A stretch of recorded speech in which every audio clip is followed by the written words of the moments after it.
एक बार माता पार्वती के आग्रह पर भगवान शिव माता पार्वती के साथ पृथ्वी भ्रमण के लिए निकलते हैं। पृथ्वी भ्रमण के दौरान माता पार्वती को एक व्यक्ति दिखाई पड़ता है जो बहुत ही दुखी और उदास था, जिसे देखकर मां पार्वती के मन में उसके दुख और उदासी का कारण जानने की उत्सुकता उत्पन्न हुई और वह शिवजी से प्रश्न करती है, हे प्रभु, वह व्यक्ति इतना दुखी और उदास क्यों है? उसके दुख और उदासी का क्या कारण है? तब शिवजी पार्वती जी की बातों का उत्तर देते हुए उनसे कहते हैं, हे देवी, जो भी मनुष्य अपने जीवन में गलतियां करता है वह सदैव दुखी और उदास रहता है। अतः जो भी मनुष्य अपने जीवन में दुख तथा परेशानियों से बचना चाहता है तो उसे इन 7 बातों को अपने जीवन में अच्छी तरह आत्मसात करना होगा। शिवजी के उत्तर से माता पार्वती के मन में उन 7 बातों को जानने की उत्सुकता हुई। उन्होंने शिव जी से उन बातों के बारे में पूछ लिया, जिसका उत्तर देते हुए शिवजी बोले, हे प्रिय, यह जो व्यक्ति है इसका नाम किशन है। मैं तुम्हें किशन के जीवन से जुड़ी कुछ बातें बताने जा रहा हूँ, जिन्हें तुम ध्यान से सुनो। परंतु उससे पहले मैं तुम्हें एक बात बताता हूँ कि सदा ही यह बोला जाता है कि धीरे बोलो, कोई सुन ना ले, परंतु कोई भी इस बात को अपने जीवन में नहीं उतारता और वह अपने जीवन का गहरा से गहरा राज भी किसी न किसी व्यक्ति को बता ही देता है, जो सदा ही उसके परिवार में अशांति तथा परेशानियों का कारण बनता है। मनुष्य इस बात को माने या ना माने, परंतु वह अपनी परेशानियों तथा दुखों का कारण स्वयं ही होता है। महादेव माँ पार्वती से कहते हैं, हे प्रिय, मैं किशन के बारे में आपको कुछ भी बताओ, उसे पहले मैं आपसे जो बताने वाला हूँ उसे ध्यान से सुनिए।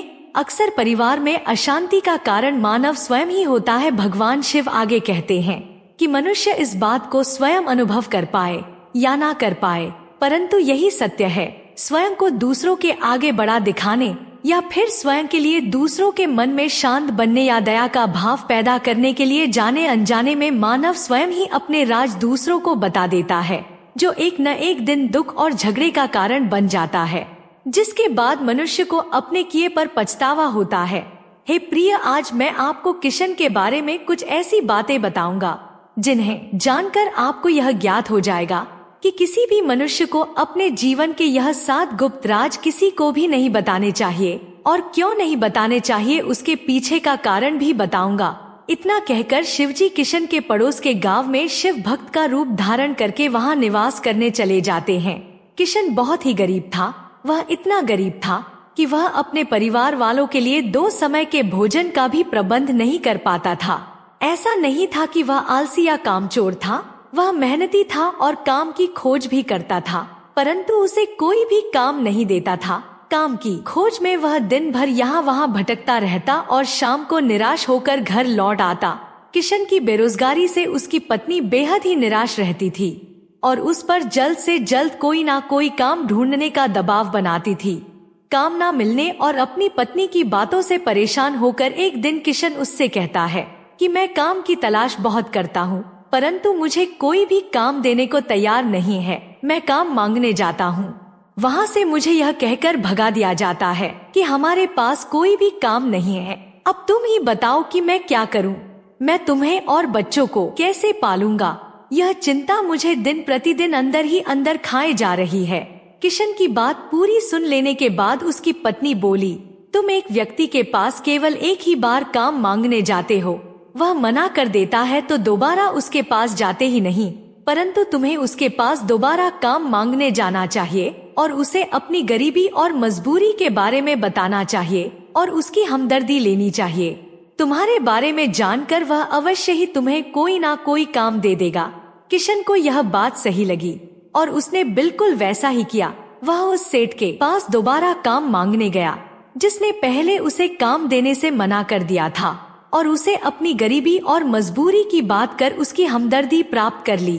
उस सेठ ने किशन की मजबूरी को समझते हुए उस पर तरस खाकर उसे अपने यहाँ काम पर रख लिया और वह कई दिनों तक उस सेठ के यहाँ पूरी ईमानदारी और मेहनत से काम करता रहा। परंतु जब उसे यह पता चला कि वह सेठ उसे अपने यहाँ काम कर रहे दूसरे मजदूरों से कम वेतन देता है तो उसे बहुत ही ज्यादा दुख हुआ। इसका कारण जानने के लिए वह सेठ के पास जा पहुँचा, लेकिन सेठ उसकी बातें सुनकर उस पर क्रोधित हो गया और बोला कि मैं तुम्हारी मजबूरी को समझते हुए तुम्हें अपने यहाँ काम दिया और अब तुम मुझ पर ही प्रश्न उठा रहे हो। सेठ की बातें सुनकर किशन उस समय तो चुप हो गया, परंतु वह अपने मित्रों और रिश्तेदारों से उस सेठ के बारे में बताने लगा। वह सबसे कहता कि मैं जी सेठ के यहाँ काम करता हूँ, वह मुझसे ज्यादा काम करवाता है और वेतन भी कम देता है। समय बीतने के साथ वह सेठ किशन से अपने दूसरे नौकरों के मुकाबले ज्यादा काम करवाता और उसे वेतन भी कम देता। यह बात किशन को बहुत गलती थी, क्योंकि कड़ी मेहनत के बाद भी उसे पर्याप्त वेतन नहीं मिलता था, जिस वजह से धीरे धीरे उसका मन काम से ऊबने लगा था, क्योंकि उसके आत्मसम्मान को ठेस पहुंच रही थी।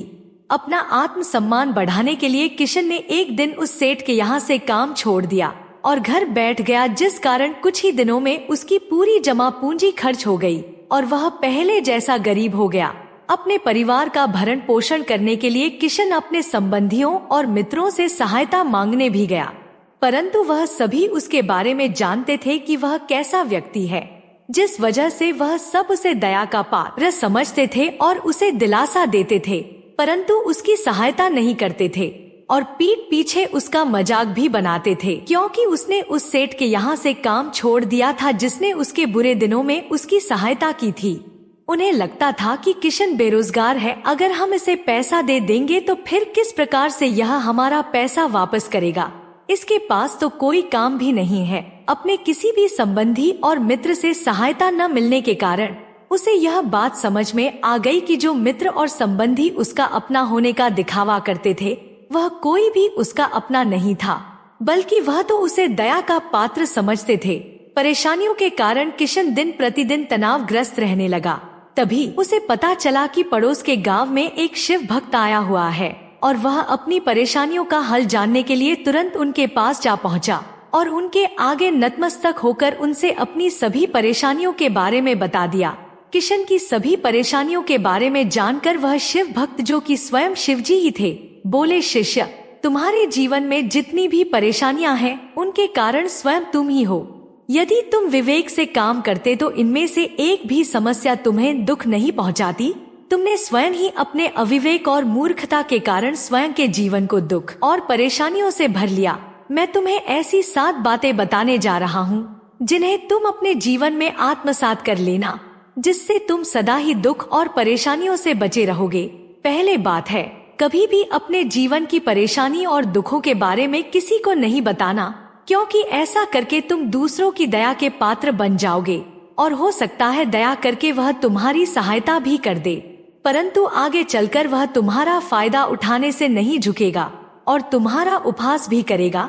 दूसरी बात है, अपने अतीत में की गई हुई गलतियों और भविष्य की रणनीतियों के बारे में किसी से कभी नहीं बताना, क्योंकि जिसे भी तुम्हारे अतीत के बारे में पता होगा वह तुम्हारे द्वारा किए गए अतीत के कार्यों से तुम्हारा भविष्य जोड़कर देखेगा। तीसरी बात है, अपने घर की बातों को किसी भी बाहरी व्यक्ति से नहीं बताना चाहिए। ऐसा करने से उस बाहरी व्यक्ति को घर में घुसपैठ करने का मौका मिल जाता है और वह आपका फायदा उठाने से कभी नहीं चुकेगा। पति पत्नी, माता पिता, भाई बहन के बीच के छोटे मोटे झगड़ों और लड़ाई के बारे में कभी भी किसी बाहरी व्यक्ति से नहीं बताना चाहिए। ऐसा करने से छोटे मोटे झगड़े और ज्यादा बड़े हो जाते हैं। चौथी बात जो किसी को नहीं बताने चाहिए वह स्वयं की आमदनी। यदि आपकी आय कम है तो हो सकता है आवश्यकता पड़ने पर आपके सगे संबंधी एक बार आपकी सहायता कर भी दे, परंतु सदा सदा के लिए आप उनकी दया और मजाक के पात्र बन जाएंगे। पांचवी बात है जो किसी से नहीं बतानी चाहिए वह है स्वयं की कमजोरी और ताकत।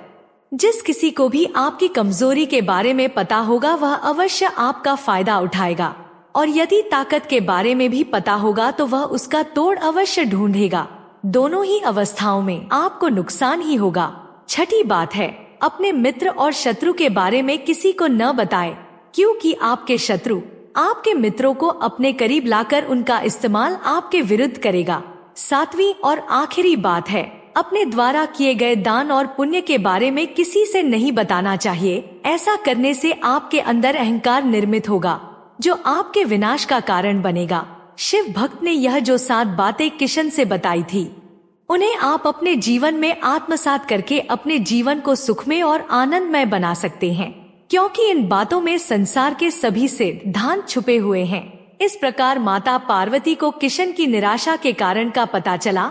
शिवजी को सृष्टि के रचयिता और संहारक दोनों माना जाता है। त्रिदेवों में शिवजी एक ऐसे देव हैं जिनके बारे में कहा जाता है कि वह हम मनुष्यों के साथ ही इसी पृथ्वी पर निवास करते हैं और भगवान शिव ही इस संसार में पहले गुरु है जिनसे इस संसार में ज्ञान का संचार हुआ। वीडियो पसंद आए तो वीडियो को लाइक और चैनल सब्सक्राइब करें।